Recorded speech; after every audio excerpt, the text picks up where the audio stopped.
안녕하세요. 고등학생 연년생 아이 둘 키우고 있는 40대 중반 여자입니다. 다른 대부분의 사람들이 그렇겠지만 시어머니하고는 좋은 기억이 하나도 없어요. 그냥 아들 귀한 줄만 알고 아들이 최고라고 여기시는 그런 분이시지요. 제가 시어머니 딸 자식으로 아들들한테 치여가며 산 것도 아닌데 며느리가 시어머니 아들 귀하게 여기는 게 무슨 상관인가 싶으신 분들도 계시겠지만 문제는 저희 아이들이 둘 다 딸이라는 데 있었습니다. 요즘 세상에 아들, 딸 그게 중요한가 싶었는데 저희 시어머니한테는 그게 아니었거든요. 심지어 남편 아래로 도련님이 한 명 있는데 도련님네는 외동이긴 하지만 아들이 하나 있는데 그게 저희한테는 더더욱 문제였어요. 그 때문에 본의 아니게 잘못한 거 하나 없이 딸 낳은 죄인으로 살아야 했지요. 애를 저 혼자 낳는 것도 아닌데 무조건 이게 제가 잘못했다고 하고 있으니 그게 더 어이가 없었습니다. 그래도 워낙 아들 귀하다 하는 분이시다 보니 남편한테만큼은 잘해주셨어요. 손녀딸들보다 아들이 더 먼저였던 게 문제였지만요. 아무리 그래도 손녀딸들 애교 부리는 거 보면 이쁠 법도 한데 주머니에 사탕이라도 하나 있으면 손녀딸들이 아니라 늘 남편을 먼저 챙겨주는 시기였죠. 비단 간식뿐만이 아니라 시부모님과 저희 가족들 이렇게만 모여서 뭐 먹을 때도 그랬습니다. 마지막 남은 고기 한 점은 항상 장남인 남편 몫이었죠. 그나마 도련님네 없이 만나면 그래도 괜찮았는데 도련님네 있으면 시어머니가 챙기는 순위가 또 달라졌어요. 시조카가 제일 우선으로 보였고 그 다음이 아들 손주 낳아온 도련님 그리고 그 다음이 저희 남편이었습니다. 굳이 따지는 것도 우습지만 저희 남편 다음으로는 저희 동서를 더 챙기셨죠. 그 다음이 아마 저희 딸들이었을 테고 마지막이 딸 낳은 며느리인 저였어요. 애들한테 엄마가 차별당하고 사는 모습을 보여주는 것도 참 싫었지만 같은 손주들인데 시조카만 예뻐하고 우리 아이들은 안중에도 없는 시어머니를 보는 것도 고역이었습니다. 애들도 애들 나름대로 그게 얼마나 상처가 되었을까 생각하면 제 마음이 다 아팠고요. 그래서 이왕이면 꼭 시댁 식구들을 만나는 자리를 가져야 한다면 도련님네 없이 저희들끼리만 보고 싶었는데 남편은 그놈의 장남 노릇은 꼭 해야겠다고 가족 간의 화합이 제일 중요하다며 늘 자리에 도련님네를 부르는 시기였어요. 애들이 사춘기 지나고부터는 할머니랑 같이 있기 싫다고 가족 모임이 있으면 어떻게든 뺄 생각밖에 안 했는데 그럴 때면 남편이 그런 게 어디 있냐며 애들을 강제로 모임에 데려가고는 했죠. 말만 그렇게 하지 사실은 할머니가 니들을 얼마나 이뻐하시는 줄 아느냐 하는데 애들이 얼마나 와닿는 게 없으면 그렇게 행동을 했겠나요. 그나마 나중엔 공부 때문에 학원을 보내놓기 시작하니 학원 때문에라도 억지로 시댁에 끌고 가는 일은 사라졌네요. 3년 전부터 아버님 건강 상태가 안 좋아지기 시작했어요. 작년부터는 병원 신세를 지셨죠. 그럴 때마다 시어머니는 공공연히 말했어요. 아버님 돌아가시고 돈 나오면 그 돈으로 우리 손자 공부도 시켜주고 유학도 보내줘야겠다고요. 이제는 저도 시어머니가 우리 애들한테는 관심도 없다는 사실이 너무 익숙했다 보니 기분 상할 일도 아니었습니다. 솔직히 기대도 안 했고요. 애들이나마 할머니가 그런 소리 할 때 같은 자리에 없었던 게 천만 다행이지 싶었을 뿐이었죠. 애들도 할머니가 시조카를 자기들보다 훨씬 더 아끼는 거 이미 잘 알지만 유학이 애들 앞에서 사탕 하나 더 주는 정도가 아니니까 말이에요. 이미 대놓고 시조카 유학 보내주겠다 선언을 하셨으니 그냥 그러시려나 보다 하고 덤덤하게 받아들이고 있었는데 그렇게 2달 전 아버님이 결국 돌아가시게 되었고 그로 인해 저희 집에 풍파가 일어나게 되었습니다. 남편이 시어머니를 집에 모셔오겠다고 대놓고 선언을 해버렸거든요. 그게 무슨 소리냐 했더니 시어머니 뜻이 그러하시답니다. 아버님 돌아가시고 혼자 지내기 적적하니 자식들 집에 들어와 사시겠다고요. 100번 양보해서 저도 노년기 우울증이 얼마나 위험한지 어디서 들어가지고 알고 있었다 보니 어머님이 아버님 돌아가신 허전함에 많이 외로우실 수도 있겠다 그렇게 생각은 들었어요. 하지만 이건 경우가 아니다 싶었죠.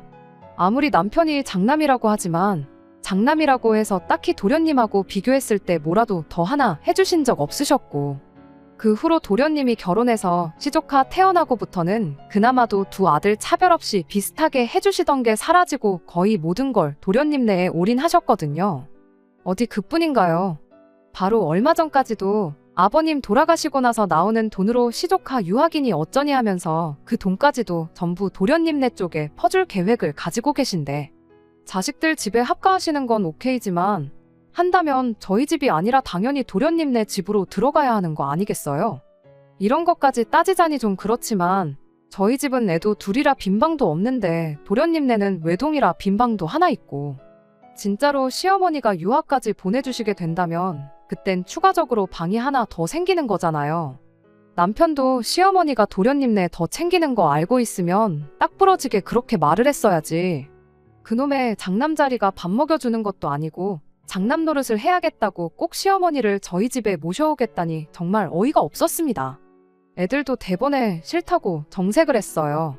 할머니랑 하루 시간 보내는 것도 싫은데 한 집에 같이 살아야 한다니 더 싫다는 식으로요. 그랬더니 남편이 애들한테는 이러는 겁니다. 이참에 할머니랑 같이 살면서 친해지면 되는 거 아니냐고요. 애들이 불편한 기색을 숨기지 않으니 남편이 거기다 대고 할머니가 니네 사촌동생 유학 보내주기로 한 건 알고 있냐. 니들도 할머니랑 한 집에 살면서 이쁨 받고 그러면 유학도 보내주고 그러실 거다 하고 한마디 하는 거 아니겠어요? 애들이 그 말 듣고 대번에 정말 너무한다고 하고 방문 닫고 들어갔어요. 남편은 그걸 보더니 저한테 애들을 어떻게 가르쳤길래 저러냐고. 네가 평소에 시어머니 알기를 우습게 아니까 애들이 따라서 저러는 거 아니냐는 거예요. 제가 애들하고 할머니 사이를 이간질이라도 했다는 거냐 따지니 잘해서 이쁨 받으면 유학까지 보내준다는 말에 반응이 어떻게 저럴 수가 있냐고 속도 없는 소리를 하더라고요. 그나마 시어머니가 애들 앞에서만큼은 유학 이야기 안 꺼낸 게 참 다행이라고 생각했는데, 당신은 애아빠라는 인간이 그 정도 생각도 못하냐. 애들 입장에서 얼마나 박탈감 느끼는 일이겠냐. 그리고 어머님네가 무슨 재벌집도 아니고 잘 보이기만 한다고 해서 우리 애들까지 둘 다 유학 보내줄 여력이 있기는 하냐고. 아마 애들도 그건 알고 있을 거다 하고 얼토당토하는 소리 좀 하지 말라고 했어요. 그런데 그렇게 말하다 보니 자연스럽게 머릿속에서 이게 무슨 상황인지 대충 정리가 되기 시작하는 거예요. 사실 복잡하게 생각할 것도 없이 쉬운 문제였으니까요. 저희 시어머니 연립주택에 방 2칸짜리 집 얻어서 전세로 살고 계시거든요. 아버님이 숨겨놓은 재산이 있는 것도 아닐 테고 보아하니 아버님 돌아가시고 받는 보험금을 당신 노후자금으로 쓰는 게 아니고 그 돈으로 시조카 유학을 보내주겠다는 게 아닐까 싶고, 그렇게 되면 당연히 노후자금 쓸 돈이 없으니 전세금 빼가지고 그 돈으로 장남 집에 들어와 살려는 계획이구나 하는 생각이 들었어요. 퍼즐이 하나로 맞춰지듯 모든 게 딱딱 들어맞는 상황이었죠.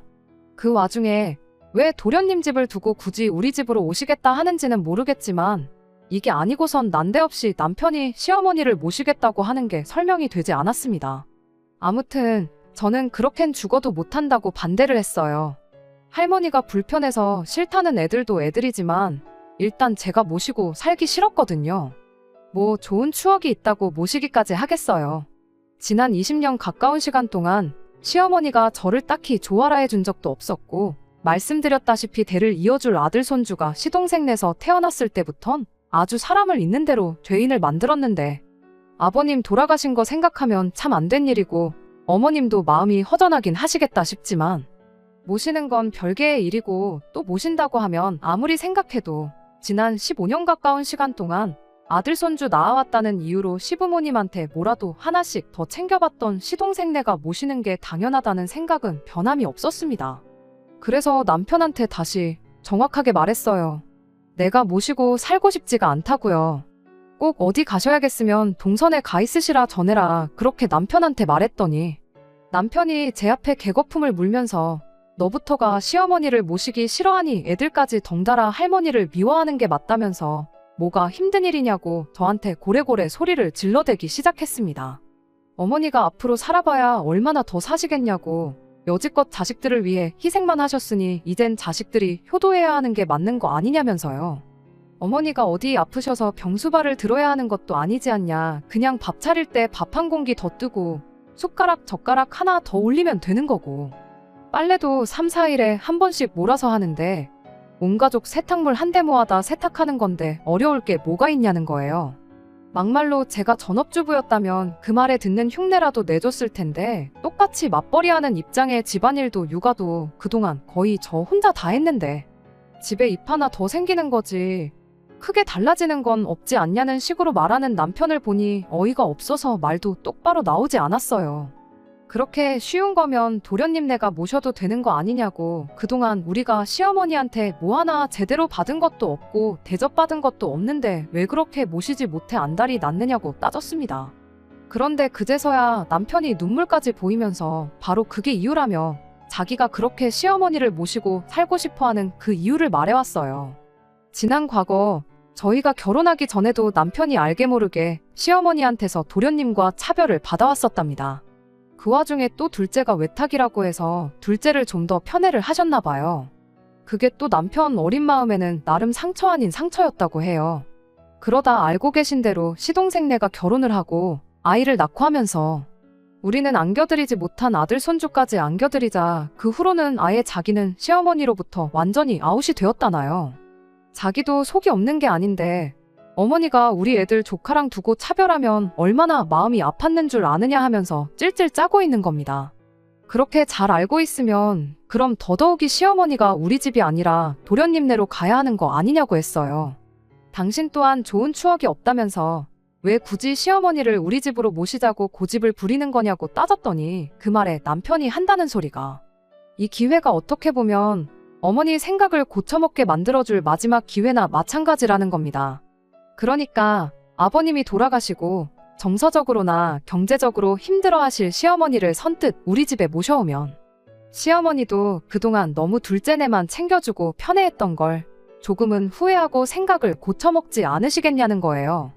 진짜 진정한 효자 자식은 여기 이렇게 따로 있었는데 그것도 몰라보고 애먼 집에 사랑을 쏟고 있었나, 분명히 지난 세월을 후회하실 게 아니겠냐는 거죠. 자기도 같은 아들로서 인정받고 싶다고, 어떻게 보면 이게 마지막 기회라고 부탁 좀 한다는 겁니다. 애들 유학도 그렇대요. 시어머니가 모아놓은 재산이 많은 것도 아니고 이미 보내주기로 한 시조카 유학 보내주고 나면 살고 계신 집 전세금 빼놓고는 개털인 거 알고 있지만 우리 집에 모시고 살게 되면 적어도 그 전세금은 가지고 들어오실 것 아니냐, 그럼 그 돈으로 유학까지는 아니더라도 학비라도 얼마 조금 보태주실 수도 있겠게 물어보겠답니다. 연애할 때는 물론이고 여지껏 아무리 슬픈 영화를 봐도 눈물 한 방울 찔끔 흘리는 걸 보여준 적 없는 남편이 저렇게 서럽게 말을 하고 있으니 얼마나 진심인지 다 느껴졌어요. 그래서 남편한테 한마디 건네줬습니다. 그렇게 어머님을 꼭 모셔야겠으면 모시고 살라고 말이에요. 당신이 그렇게 효심이 깊은지도 몰랐고 도련님 때문에 그렇게 마음에 상처가 있는 줄 몰랐다고요. 어머님 전세금까지 빼서 우리 애들 학비 대줘봐야 한두 학기 내주는 게 전부 아니겠냐고, 뭘 그 돈까지 건들 필요가 뭐가 있느냐 했죠. 애들이 방에서 저희들 이야기를 듣고 있었는지 제 말이 끝나기가 무섭게 뛰쳐나와가지고는 엄마까지 왜 이러냐며 난리법석을 떨기 시작했습니다. 남편은 애들한테 엄마 결정이니 니들도 따라야 하지 않겠냐며 어차피 이제 공부에 전념해야 되니까 둘이 같이 한 방을 써도 문제가 없겠다면서 누구 방을 시어머니한테 양보하겠느냐고 묻더라고요. 애들이 죽어라고 할머니가 가도 그 좋아하는 사촌 동생네 가면 되는 거지 왜 우리 집에 오셔야 하는 거냐고 목청껏 거부 의사를 표현해대는데 제가 애들 조용히 시키고 남편한테 한마디 했어요. 애들 방을 왜 비워주냐고요. 그 말에 애들도 남편도 동시에 조용해져서는 저를 쳐다보더라고요. 남편이 그럼 안방을 비워드리자는 거냐, 아니면 어머니 보고 거실에 이부자리 깔아놓고 살라고 하자는 거냐 따져묻길래 남편한테 다시 한마디 했어요. 어머님이 우리 집에 오실 필요가 뭐가 있겠냐고, 당신이 어머님 댁으로 가면 모든 게 깔끔하게 해결되는 거 모르냐고 했죠. 당신 짐 챙기는 거야. 일단 급한 것들만 먼저 가지고 가고 필요한 건 이후에 내가 하나씩 보내줘도 되는 거니까 문제없지만 당장 밥하는 거랑 집안일하는 거 배우려면 시간이 좀 모자라겠다고 오늘 저녁부터 당신이 준비하는 걸로 하라고 했죠. 반찬이야 내가 할 때 좀 넉넉하게 해서 챙겨줄 테니 그런 부분은 걱정 말라고. 여의치 않으면 뭐 동네 마트에만 가도 간단하게 한 끼 해결할 만한 게 잔뜩인데 어려울 거 없겠다고. 요즘 세상이 많이 좋아져서 다행이라고 그렇게 한마디 해줬죠. 제 말이 끝나니까 할머니랑 같이 못 산다고 노래를 부르던 애들도 순식간에 조용해졌어요. 그런데 남편은 지금 무슨 소리를 하고 있는 거냐고, 지금 이게 뭔 소리냐 재차 따져묻더군요. 애들은 단번에 내가 무슨 말 하는지 이해한 것 같은데 애들도 한 번에 이해하는 걸 당신은 어른이 되어서 이해를 못했냐고 타박을 해줬죠. 그리고 다시 처음부터 끝까지 설명을 해줬습니다. 당신이 어머님 모시고 살고 싶다고 하지 않았냐고요. 당신 말 맞다나 어머님이 앞으로 얼마나 더 사실지 모르는데 어머님 댁 가서 효도하고 싶은 만큼 하라고 했죠. 요즘 보면 기러기 아빠들도 많고 한데 그래도 같은 나라 안에 사는 게 어디냐고. 마음만 먹으면 언제든 만날 수 있는 가까운 거리 사는 게 오히려 다행 아니냐고 했어요. 그랬더니 대번에 남편이 농담 따먹기 하지 말라면서 어머니를 자기 혼자 어떻게 모시냐고 따지더군요. 그래서 곧바로 대답해줬지요. 당신이 뭐가 힘들게 있냐고 먼저 말하지 않았냐고요. 밥 먹을 때 숟가락 젓가락 하나씩만 더 올리면 되고 어차피 세탁도 다 같이 하는 거 집안일 하는데 바뀌는 거 하나 없지 않냐고요. 그 말 틀린 거 하나 없다고 그렇게 쉬운데 당신이라고 못할 게 있겠냐고 했죠. 빨래는 세탁기가 해주고 밥은 밥솥이 해주는데 당신은 손가락 하나만 까딱하면 되는 거 아니냐고요. 설마 설거지를 할 줄 모르는 건 아니지 하고 수세미 들고 세수하는 거랑 똑같다고 보면 된다고 거품으로 그릇에 대충 음식물 찌꺼기 제거했으면 그냥 물로 헹구면 그게 바로 설거지라고 알려줬어요. 그랬더니 남편이 그런 게 아니라 모시고 산다는 말의 뜻을 모르냐고 다시 따지고 들더라고요. 어머님을 우리 집으로 모시고 온다는 소리라고 강조를 하길래 아니 뭐 모시고 사는데 어디가 중요하냐고. 이 집에서 당신만 모시고 싶어 하는 것 같은데 같이 살기 싫은 사람 셋이나 있는 집에 어머님 모시고 와봐야 어머님도 불편하고 우리도 불편하지 않겠냐 했어요. 안 그래도 애들도 이제 고등학생, 이제 수능 준비다 뭐다 한참 중요한 시기인데 애들도 한참 예민해질 텐데 거기에 시어머니까지 있으면 집안에 바람 잘 날이 없겠지 않냐. 그냥 당신 혼자 시댁으로 가는 것만큼 깔끔한 방법이 또 없겠다 했습니다. 당신이 당신 입으로 그러지 않았냐고. 어머님한테 진짜 효자로 인정받고 싶다고. 진짜 효자를 두고 엄한 둘째한테 잘해줬구나. 다시 생각하게 만들어주고 싶다고 하지 않았냐고요. 혼자 된 어머니 모시겠다고 처자식까지 내치는 것만큼 그 진심을 보여줄 방법이 또 있겠냐고 그렇게 되물었죠. 제 말이 끝나고 남편의 반응을 보니 남편은 잔뜩 똥 씹은 얼굴을 하고는 씩씩거리면서 아무 말도 하지 못하고 있었어요. 나는 어머님한테 이제 와서 진짜 며느리로 인정받고 싶은 마음도 없고 혹시나 나보고 대신 시어머니 모셔달라고 꺼낸 이야기였으면 그냥 여기까지만 하고 말라고 마지막으로 한마디 했죠. 남편도 자존심이 있으니 이 상황까지 와서 내가 대신 모셔주는 게 아니면 시어머니를 모실 생각이 없다는 말을 하기가 그랬나 봐요. 당장 월요일 돼서 출근할 때 필요한 것들이랑 차키 챙겨가지고 나가더라고요.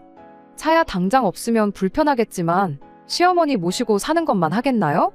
요즘 렌트카도 얼마나 잘 되어 있는데 급하면 그거 빌려다 타면 되고 맞벌이 중인데 제가 벌이가 없는 것도 아닌지라 여차하면 그냥 중고차라도 한 대 뽑으면 그만이다 싶었네요.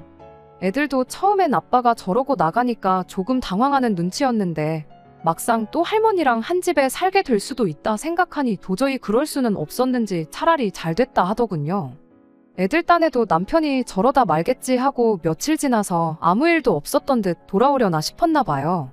저도 남편이 시댁에서 오래 버티지는 못하겠다 싶었고 애아빠 자존심도 있을 텐데 저러다 집에 돌아오면 더 뭐라고 하지는 않고 그냥 아무 일도 없었던 척 지내야겠다 그렇게 생각했습니다.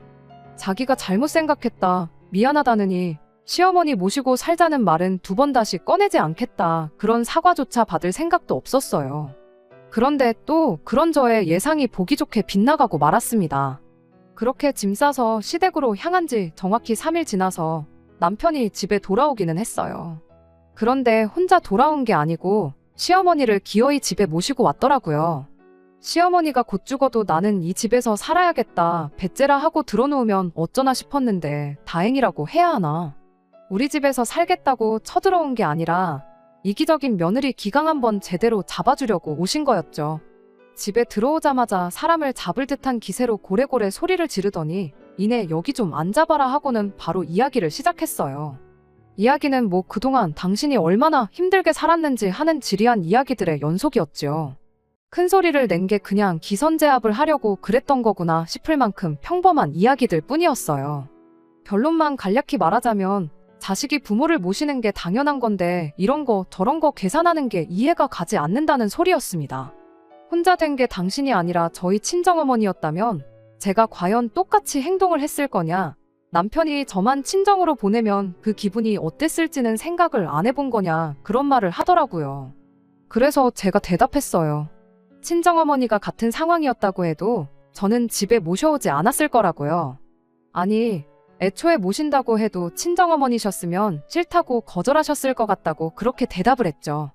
시어머니는 그건 순전히 네 혼자만의 생각이지 않냐며 제가 그냥 당신을 모시기 싫으니까 말을 지어내는 거라고 끝까지 고집을 부리시더군요.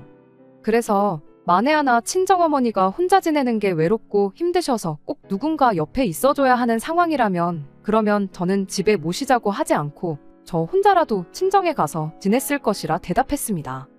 애들도 이제 인생에 있어서 정말 중요할 때인데 괜한 걸로 신경 쓰이는 일 만들어서 공부하는데 지장을 주고 싶지 않은 이유도 있다. 그렇게 한마디 했죠.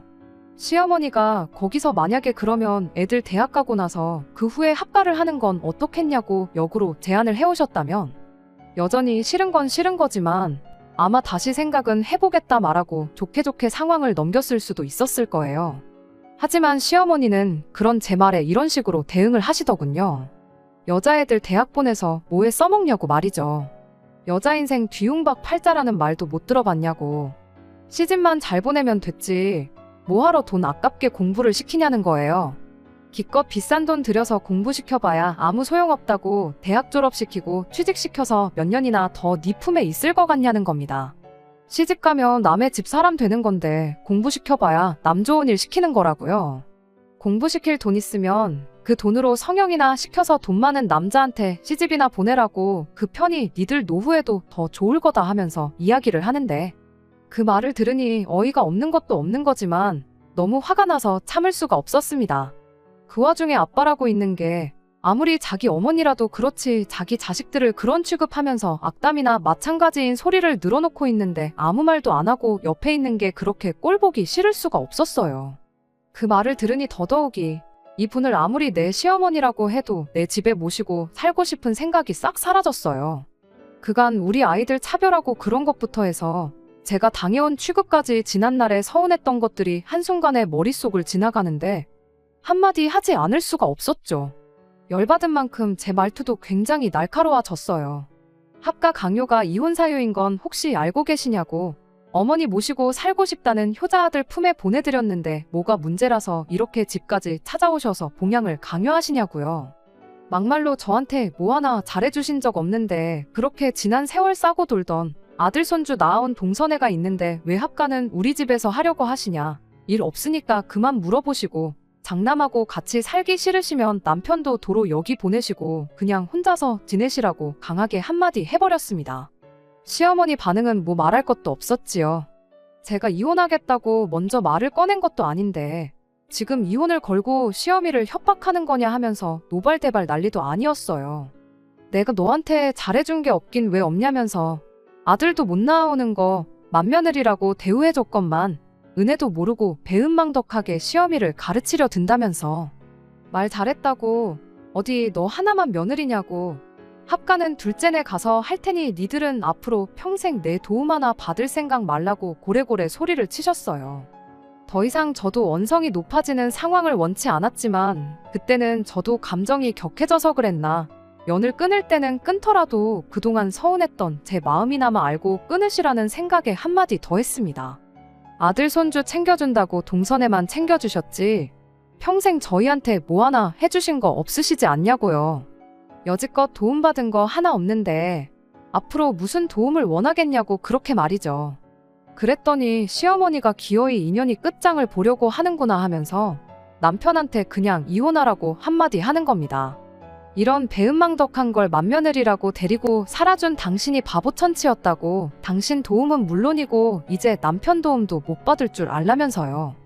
어디 다 늙어서 딸 둘 있는 거 시집 보내고 남편도 없이 혼자서 한번 살아봐야 잠깐인데 시어머니 그냥 모시고 살 거라고 평생을 후회 속에 살아보라나요. 그때 가서 후회한들 이미 늦어버린 거 돌이킬 수 없는 일이라면서 말이죠. 분위기가 격해져가는 가운데 남편이라고 하나 있는 건 노발대발하는 시어머니 앞에 제 편 들어주는 말 한마디 못하고 눈치만 살살 보면서 있는데 참 그 꼴이 말도 아니었어요. 표정은 괜히 시어머니를 여기 끌고 왔다는 표정을 하고 있기는 했는데 시어머니가 제 앞에 온갖 육두문자를 뱉어가며 욕을 하고 있는데도 그만하라 말 한마디 못하고 있는 게 이건 모합가 때문에 이혼하는 게 아니라 저런 걸 남편으로 두고 살았던 게 후회가 돼서라도 이혼은 꼭 해야겠다 싶더라니까요. 결국 남편은 시어머니를 모시고 집에 돌아갔어요. 애들이 그나마 학원에 가 있어서 그 꼴을 못 본 게 천만 다행이구나 싶었습니다. 학원 다녀온 애들한테 아빠랑 이혼하게 될 수도 있다고 미안하다고 사과했는데 그 상황은 못 봤지만 애들이 저를 위로해주는데 참말로 누가 애고 누가 어른인가 싶을 지경이었어요. 이혼은 뭐 어려울 것도 없었어요. 그렇게 돌아간 시어머니가 자발적으로 이혼 서류까지 다 알아봐 주시고 그랬거든요. 결혼할 때 남편이 좀 더 해오긴 했지만 여지껏 맞벌이하면서 육아에 살림까지 다 도맡아 했다 보니 의외로 재산 분할은 반반씩 나눠올 수 있었어요. 얼마 남지도 않았지만 애들 19살 될 때까지 양육비도 받기로 했고요. 네가 안 모시면 둘째네 가서 살겠다시다더니 숙려기간 끝나고 마지막 서류 제출하러 가는 동안까지 남편은 시어머니 집에서 둘이서 같이 살고 있었습니다. 일이 어떻게 돌아가고 있던 건지 딱히 궁금하지도 않았고 결국엔 합가 문제로 이혼까지 결정한 남편이 어떻게 지내는지 제가 알 바도 아니라 신경도 안 쓰고 그렇게 살았어요. 그런데 이혼까지 끝나 완전히 갈라선 지 2달도 안 된 시점인 얼마 전 집에 남편이 찾아왔어요. 말은 애들 보고 싶어 왔다고 하는데 집에 갈 시간이 넘었는데도 애들한테 아빠가 좀 더 있으면 좋겠지 않냐느니 저한테는 자고 가면 안 되냐느니 하면서 질척대는 거예요. 똥마려운 강아지 마냥 무슨 말을 하고 싶은데 못하고 있는 게 너무 티가 나서 할 말 있으면 해보라고 말했죠. 그제서야 남편이 어떤 상황인지 말을 해주더군요. 일단 제 앞에 큰소리 친 대로 시동생네에 합가를 할 생각이었다나 봐요. 시어머니가 해준 게 워낙에 많아서 그런지 합가하자는 말에 선뜻 그렇게 하겠다고 나왔었나 보고요. 그런데 이제 시동생 입장에서는 남편이 조금 부담스럽긴 했는가 봅니다. 그런데 시어머니 고집에 그날 저한테 이혼당해서 평생 후회하면서 살라고 그렇게 고래고래 소리를 질러댔는데 이제 와서 둘째네 합가하겠다고 남편을 저한테 다시 보내는 게 조금 자존심이 상했었나 봐요. 남편도 혼자 살아야 되면 굳이 이혼까지 할 필요가 없었던 거니 난감한 상황이었고요. 그런데 의외로 동서가 시동생한테 괜찮다고 아주버님하고 같이 살아도 된다고 했다는 거예요. 허락까지 받았는데 왜 이혼하는 동안 따로 지냈던 거냐 물었더니 동서가 그래도 당장 합가하기는 그렇고 시간을 좀 달라고 했답니다. 그때는 그냥 들어와 살면 되는 거 시간까지 필요한 일인가 싶었는데 신세지게 되는 입장이었다 보니까 일단은 하자는 대로 하기로 했었나 봐요. 그런데 알고 보니 동서도 다 계획이 있던 거예요. 혼자 된 시어머니 모시고 사는 것도 버거운데 거기에 이혼당한 아주버님까지 딸려서 온다니 얼마나 싫었겠어요. 그래도 자식 공부시킬 생각에 거절을 못하고 그러라고 억지로 대답했던 거였죠. 왜 과거에 아버님 병중에 시어머니가 했던 말이 있었잖아요. 아버님 돌아가시면 돈 나오는 걸로 아들 손주 유학 보내주겠다는 그 말이요. 거절했다간 아들 유학은 물 건너가는 일이구나 싶어서 일단 두 사람 다 들어와 살라 말하고 시간을 달라고 했던 겁니다. 그리고 시어머니와 남편이 시동생 집에 들어가게 되었을 때 시간을 달라고 했던 말의 의미를 알게 되었던 거죠. 동서가 시조카 데리고 같이 미국으로 가버렸거든요. 유학자금이야 시어머니가 주기로 했으니까 도련님 기러기 아빠 만들어 놓고 그렇게 한국에 아들만 남겨놓고 보호자 자격으로 아이 데리고 같이 유학길에 올라버린 거죠. 귀하디 귀한 아들 손주 미래를 위한 일인데 거기다 대고 동서한테 당장 집에 돌아오지 않으면 애 유학도 없던 일이다 말도 꺼낼 수 없었다 보니 속수무책으로 동서의 계획에 당해버리고 말았던 거예요. 말년에 며느리 효도받으면서 편한 노후를 계획했던 시어머니는 졸지에 이혼당한 아들 하나, 기러기 아빠 된 아들 하나, 두 아들을 다시 품에 끼고 살게 돼버린 거죠. 애가 아직 중학생이니 대학교까지 생각하면 못해도 거의 10년은 더 있어야 할 텐데 솔직히 그때 가서 동서가 한국 돌아와서 시어머니를 모시고 살지도 모르는 일이었죠.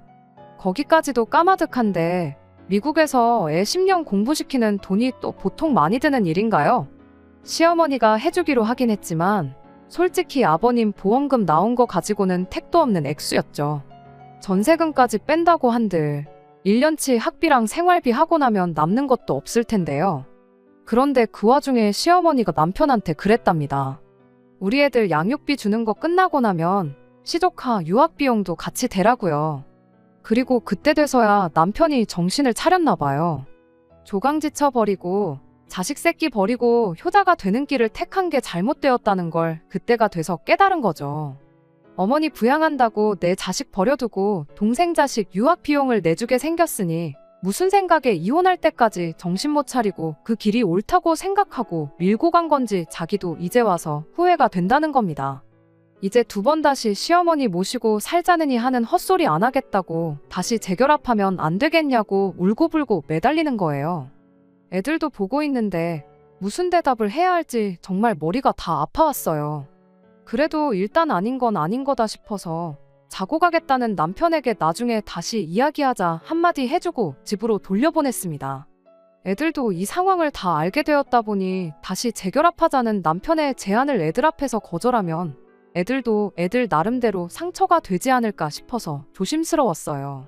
그런데 애들이 먼저 말을 해주더라고요. 아빠랑 다시 살아도 그만, 아니어도 그만이라고요. 자기들은 제 행복이 제일 우선이라나요? 그동안 자기들도 할머니한테 딸손 주라고 대놓고 차별당하면서 동시에 아들 못 낳아온 며느리라고 자기 엄마가 할머니한테 당해온 걸 보고 자라왔고, 그러는 와중에 남편이 단 한 번도 제 편을 들어줬던 적이 없던 걸 너무나도 잘 알고 있다 보니 거기에 그것도 모자라 할머니 모시고 살겠다는 고집에 이혼까지 선택했는데 다시 합친다고 한들 제 인생이 행복해지지는 않을 것 같다는 거예요. 아빠를 생각하면 합치라고 하는 게 맞지만 엄마 생각하면 그게 아니라고. 적어도 아빠는 아빠 스스로 할머니를 선택한 거 아니냐, 다시 합치겠다는 것도 우리 때문이라기보단 그 와중에 사촌 동생, 그러니까 시조카 유학비부터 챙기는 할머니한테 실망해서 다시 돌아오고 싶다는 건데, 돈 문제야 그쪽에서 그쪽 사람들끼리 다시 이야기하면 되는 거 아니겠냐. 그것만 아니면 아빠는 그 집에서 행복할 수 있는데 엄마는 혼자 사는 게 더 행복한 거 아니겠냐 하고는 어떤 결정을 해도 자기들은 제 편을 들어줄 테니 부담 갖지 말고 제 마음이 가는 대로 선택하라고 그렇게 한마디 해주대요. 복잡한 제 머릿속을 다른 사람도 아니고 아직도 애들이라고 생각했던 우리 딸들이 정리해줄 줄은 저도 생각 못했어요. 그렇게 한 3일 정도 혼자 생각을 하다가 결국 남편한테 다시 살림을 합칠 생각은 없다고 말했습니다. 남편은 몇 번을 저한테 다시 생각해보면 안 되겠냐, 정말 미안하고 자기 선택을 후회한다며 몇 번을 사과했어요. 그렇게 지금은 그냥 달에 2-3번씩 아이들하고 같이 해서 만나는 정도로 지내고 있습니다. 이야기 들어보니 그래도 시어머니가 밥은 챙겨주신다 하네요. 처음에는 이제 좀 편해지나 했더니 아들을 둘이나 돌려받을 줄은 몰랐다면서 며칠을 알아놓으셨었다는데, 그래도 아들을 최고라 여기시는 분인데 당신 자식들 굶는 꼴은 볼 수가 없었는지 아직도 툴툴대시긴 하지만 끼니는 꼭 챙겨주신답니다. 그 또한 자업자득이라 생각해요. 며느리 부려먹으면서 편한 노후를 보내려다가 그 벌을 달게 받은 거 아니겠나요? 남편도 어차피 차려주는 밥 얻어먹을 거면 그 효심에 다 늙은 어머니 고생시키는 것보다야 저한테 얻어먹는 편이 더 나았을 거 아니겠나요? 아이들 시집가고 나면 남편 없이 혼자 지내게 된 걸 후회하게 될 거라 하셨는데 지금 당장만 두고 보면 그 어느 때보다 좋을 수가 없네요. 아마 그럴 일은 없겠지만 나중에 가서 남편과 다시 재결합을 할 수도 있는 거고, 제 인생에 혹시나 새로운 인연이 찾아올 수도 있는 거고, 아니면 혼자 지내더라도 후회 없이 행복한 노후를 즐기고 있을 수도 있는 거 아니겠나요? 앞일이 어떻게 될지는 모르지만 자업자득이라는 말이 괜히 있는 게 아니라는 걸 깨달은 지금, 적어도 후회 없는 삶을 살기 위해 하루하루 최선을 다해서 살아볼 생각입니다. 끝까지 들어주셔서 감사합니다. 오늘의 사연은 여기까지입니다. 구독과 좋아요, 알람 설정 부탁드리고 더 좋은 사연으로 다시 찾아뵙겠습니다. 감사합니다.